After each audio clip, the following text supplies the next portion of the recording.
Brought to you by TechnoSpark 20 series smartphones. I'm superhuman.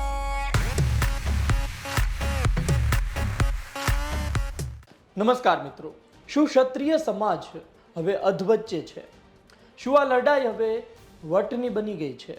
એ પછી પરસોત્તમ રૂપાલા માટે હોય કે ક્ષત્રિય સમાજ માટે હોય, શું ક્ષત્રિય સમાજના લોકો આજે પણ અસમંજસમાં છે કે વિરોધ કરવો કે ન કરવો? શું ક્ષત્રિય સમાજમાં બે ફાટા પડ્યા છે? શું ક્ષત્રિય સમાજમાં બે ફાટા પાડવામાં આવ્યા છે? શું આ જ કારણોસર પરસોત્તમ રૂપાલાને ગ્રીન સિગ્નલ મળી ગયો છે? શું આ જ કારણોસર પરસોત્તમ રૂપાલાને છૂટો દોર મળી ગયો છે? આ તમામ સવાલો છે. ક્ષત્રિય સમાજ આજે મેદાને છે.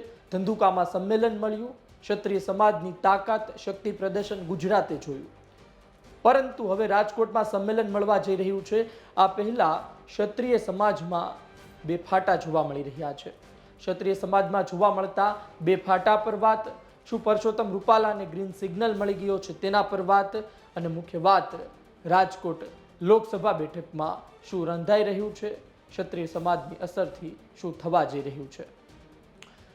ક્ષત્રિય સમાજ છેલ્લા ઘણા દિવસોથી મેદાને છે. ક્ષત્રિય સમાજમાં એક વર્ગ રસ્તા પર છે, વિરોધ કરી રહ્યો છે. પરસોત્તમ રૂપાલાની ટિકિટ પાછી ખેંચવા ભારતીય જનતા પાર્ટી પાસે માગ કરી રહ્યો છે. પરસોત્તમ રૂપાલાને પોતે ટિકિટ પાછી ખેંચી લેવા માટે કહી રહ્યો છે. જ્યારે બીજો પક્ષ કહી રહ્યો છે ક્ષમા વિરસ્ય ભૂષણમ, માફી આપવી એક વીરનું પ્રમાણ હોય છે. શાસ્ત્રવટમાં માફી આપવાનો પણ એક ધર્મ છે. બે વખત માફી માગી છે તો શા માટે વિરોધ, એવું કહેનાર પણ એક વર્ગ છે, અને આ વર્ગ કોઈ સામાન્ય નથી. આ વર્ગમાં દિગ્ગજોનો સમાવેશ થાય છે, મોટા ક્ષત્રિય નેતાઓનો સમાવેશ થાય છે. જયરાજસિંહ જાડેજા, જો ગોંડલના પૂર્વ ધારાસભ્ય, આજે તેમના પત્ની ગીતાબા જાડેજા ધારાસભ્ય છે. રાજકોટથી માંધાતાસિંહ રાજવી પરિવાર, જામ સાહેબ જામનગર, આ તમામ માફી આપી દેવાના પક્ષમાં છે. જામ સાહેબે કીધું ત્રીજી વખત માફી માગે, માફી આપી દેવી જોઈએ. શાસ્ત્રવટ માફી આપવા માટે પણ કહે છે. પરંતુ તેની સામે કરણી સેના, તૃપ્તિબા, પદ્મિનીબા, આ સહિત રાજ શેખાવત, શંકરસિંહ વાઘેલા, મહિપાલસિંહ, આ તમામનો મોરચો છે. પરસોત્તમ રૂપાલાથી આ વસ્તુ બોલાય કેમ? પરસોત્તમ રૂપાલા રોટી બેટીના વ્યવહાર પર બોલ્યા છે. પરસોત્તમ રૂપાલા ક્ષત્રિયાણીઓ પર બોલ્યા છે. આ વસ્તુ સહન ન કરી શકાય તેવું તેમનું માનવું છે. ધંધુકામાં સંમેલન મળ્યું. ધંધુકા સંમેલન બાદ ધંધુકામાં રાજકીય લોકોનો હસ્તક્ષેપ હતો તેવી પણ વાતો ઉડી, પરંતુ હવે રાજકોટમાં સંમેલન મળવા જઈ રહ્યું છે. ધંધુકાથી રાજકોટ સંમેલન વચ્ચે કેટલાય સમીકરણો બદલાઈ ચૂક્યા છે. રાજવી પરિવારો કેટલાય પરસોત્તમ રૂપાલાને માફ કરવા તરફ આવ્યા છે, તો કેટલાય રાજવી પરિવારો પછી લીંબડીથી હોય, વઢવાણથી હોય, ભાવનગરથી હોય, એ ક્ષત્રિય સમાજની સાથે છે. પરસોત્તમ રૂપાલાને ટિકિટ પાછી ખેંચવા માટે મજબૂર કરી રહ્યા છે.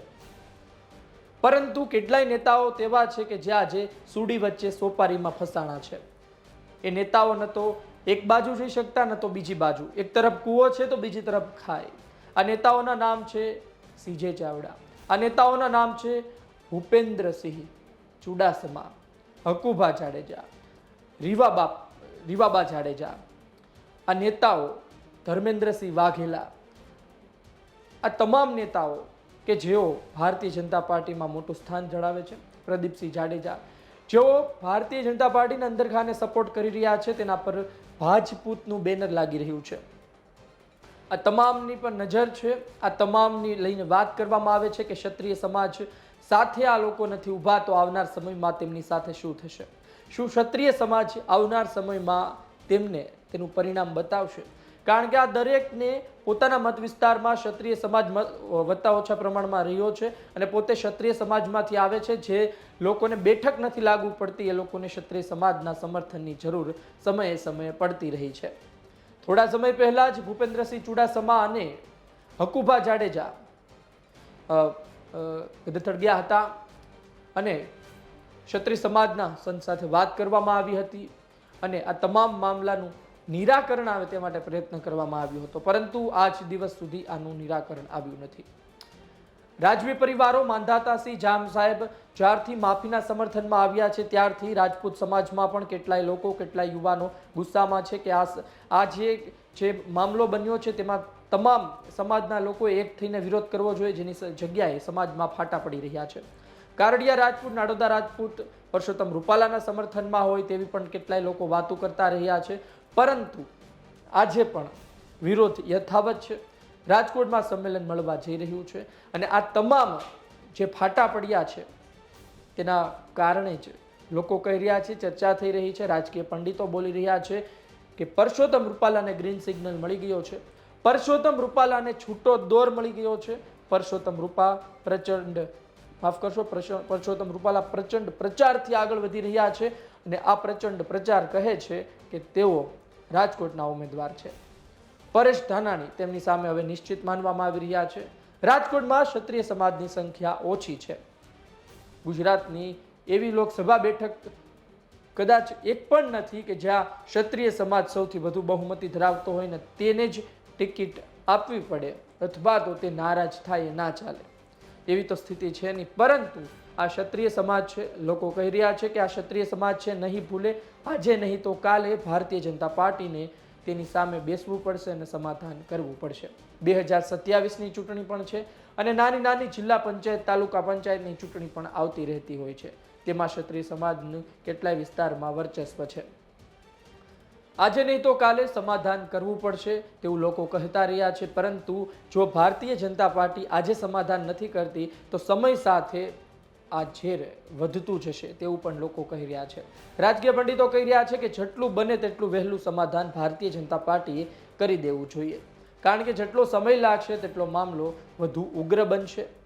કોંગ્રેસને આનો સૌથી મોટો ફાયદો થશે. શક્તિસિંહ ગોહિલ પોતે ક્ષત્રિય સમાજમાંથી આવે છે અને ક્ષત્રિય સમાજની આ નારાજગી કોંગ્રેસને ફાયદાકારક બની શકે છે. વાત સાચી છે કે લોકસભા બેઠક જીતી ના શકે, પરંતુ દરેક લોકસભા બેઠકમાં શક્તિસિંહ ગોહિલને, કોંગ્રેસને મત ટકાવારીમાં જરૂરથી ફાયદો થઈ શકે. આજે બે ફાટા જોવા મળી રહ્યા છે. જોવું રહ્યું કે આ બે ફાટા આ જે સમગ્ર વિરોધ છે તેને ડૂબાડી દે છે કે તારવે છે. આજે બે ફાટા છે તેના કારણે આ વિરોધ શાંત પડી જાય છે કે નહીં તે જોવું રહ્યું. અને આગળના સમયમાં એ પણ ખબર પડશે કે આ બે ફાટા પડ્યા છે કે પાડવામાં આવ્યા છે. આગળના સમયમાં એ પણ ખબર પડશે કે આની પાછળ કોણ હતા, પડદા પાછળથી કોનો દોરી સંચાર હતો અને કોણે ડેમેજ કંટ્રોલ કર્યું. રૂપાલાને તેના જ પક્ષના લોકો પૂરા કરી દેવા માટે મથી રહ્યા છે. આ સંજોગોમાં ભારતીય જનતા પાર્ટીમાં ડેમેજ કંટ્રોલ કરતા લોકોને પડકાર બે છે, એક તો પોતાના પક્ષના લોકો અને બીજા સામેના લોકો, ત્રીજું કોંગ્રેસનું ફેક્ટર. આ તમામ ફેક્ટર વચ્ચે જે લોકો રૂપાલાને બચાવી રહ્યા છે તે સફળ રહે છે કે નહીં તેના પર નજર રહેશે. આપનું શું કહેવું છે? ક્ષત્રિય સમાજમાં ફાટા પડ્યા છે કે નહીં? જો ફાટા પડ્યા છે તો નુકસાન થશે કે નહીં? રૂપાલા શું હવે જીતી જશે? શું રૂપાલાને ગ્રીન સિગ્નલ મળી ગયો છે? અને આ તમામ સંજોગોમાં શું ક્ષત્રિય સમાજ હવે રાજકોટમાં એક થશે કે નહીં? આપનો અભિપ્રાય લખજો. આપના અભિપ્રાયની અમને રાહ રહેશે. આ વિડીયો પસંદ આવ્યો હોય તો લાઈક, શેર કરવાનું ચૂકતા નહીં. મને આપશો રજા. નમસ્કાર.